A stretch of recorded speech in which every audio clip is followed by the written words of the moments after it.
This next call happened at 1:30 in the morning, March 2nd, 2021. And this is one I need you to remember, because after this call, there is only one left. Just one. Then we move forward. Forward into the medical records. Forward into outside medical opinions. Forward into pieces of evidence that came from other doctors that started the pauses, the tone, the things that are said, and the things that are carefully not said. And by 1:30 that morning, I wasn't just listening anymore. I was paying attention. Because the timeline we were being told and the timeline that was actually happening were starting to feel like two completely different stories. And this call is part of that moment. But that night, I started writing Andy's own timeline. Because if come morning Andy managed to stay alive, I had to be ready to fight for him as hard as he was fighting for himself. I was preparing for the moment Dr. David Seligson arrived. Someone who actually knew Andy's case was finally going to see him. I already knew something else. Andy was probably going to lose his leg. Andy was a single dad with 3 kids. And if he survived, he was going to be furious with me. Furious that I gave them permission to take his leg. And I imagined the conversation we would eventually have. I would say, Andy, listen to these calls. Yes, you lost your leg, but they almost took your life. Now, before anyone jumps to conclusions, let me make something very clear. Medical decisions were taken away from Andy, and taken away from us, his own family. Instead of answers, we were given tactics, confusion, deflection, moments designed to make us question what we were seeing, to make us feel crazy, to make us sound even crazier.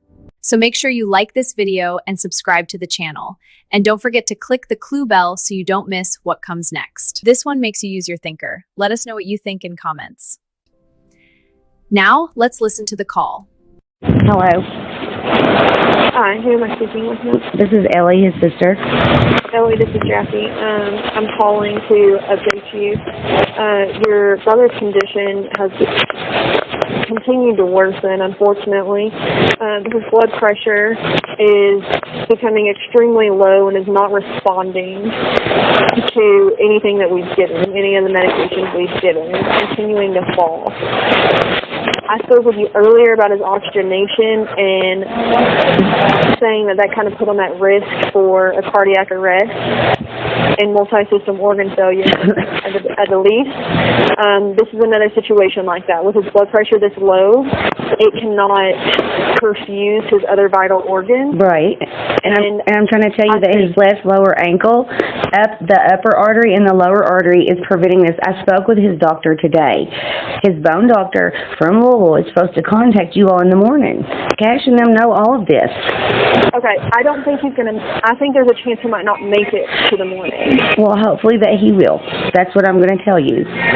So what I was trying to say, or whoever I spoke with on the phone beforehand, your mother, I guess, I was offering if you guys wanted to come to see me.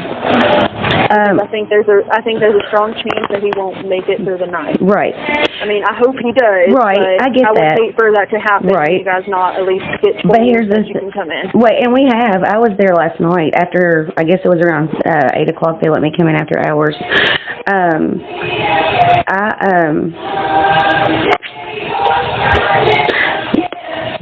We have. I mean, there's nothing that we can do other than request what we know he wants, that he told Evan what everybody there knows he wants, but is avoiding.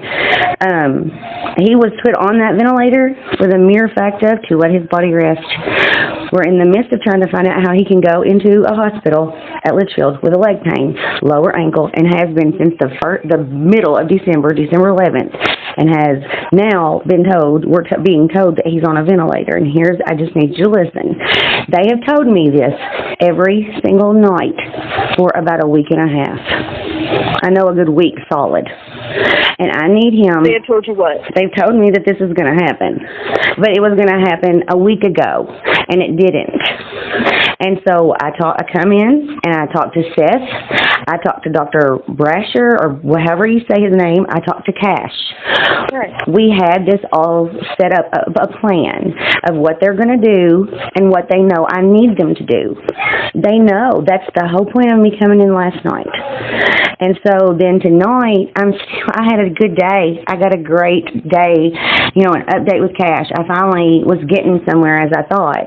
Got a hold of his bone doctor, and his bone doctor saying that it's his leg. And I said, I know it's his leg, but I just can't get anybody to listen. He tried to get people to listen. And so, we've now had to contact our attorney just so that we have got a way to save him, because even Evan knows what he wants. I was right there on the phone. He sat in his room for an hour and a half with a stroke.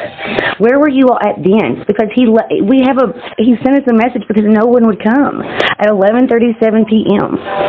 And you all didn't go in there and administer anything or diagnose anything until 1 a.m.